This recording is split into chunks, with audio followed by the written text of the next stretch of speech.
Every year in Europe, there are up to 5 million pregnancies. We know that up to 90% take medication at some stage during their pregnancy or when breastfeeding.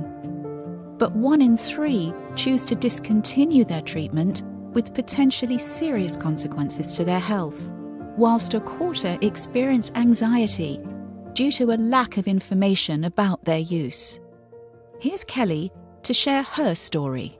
So one of the side effects that I had when I was pregnant was that I was extremely congested, which meant things like sleeping and functioning in the day were really, really difficult.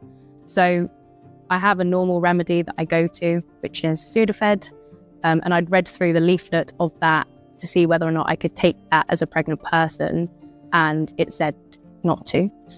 So my next route was to go onto Google, and I had a look at a variety of forums, whether people had said that it was okay to take and not okay to take, and there was a whole array of different outcomes from people online. So I then went into my local pharmacy and asked them whether or not it was okay to take. And behind the counter, 2 different pharmacists were in disagreement as to whether it would be okay or not be okay, but they said to me that they suggested I go to the doctor because I was struggling so badly. And as I said, I was extremely sleep deprived as a result of this.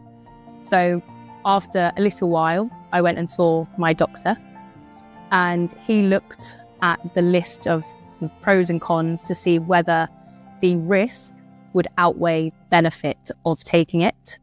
And he decided that it would. So I decided after I'd had that information that I would go and take it. And I went home and immediately was relieved. I could breathe again. My sinuses immediately cleared. But as soon as I had taken it, I got a flood of doubt creep into my mind, because all of these negatives, all of this, everything that I had read beforehand that said not to take it was then playing on my mind. And at one stage, quite late into my pregnancy, I had to go for a scan because my baby was tracking small. And as soon as they said that she was tracking small, it just came to the forefront of my mind. I wonder if that's because I took that decongestant.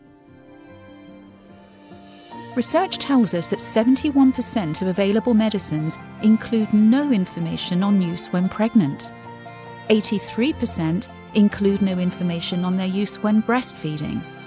And less than 4% are explicitly labelled as safe for use at these times, even though many more are, but simply lack the evidence. We believe this amounts to the denial of a fundamental human right, which we've dedicated the past 5 years seeking to restore.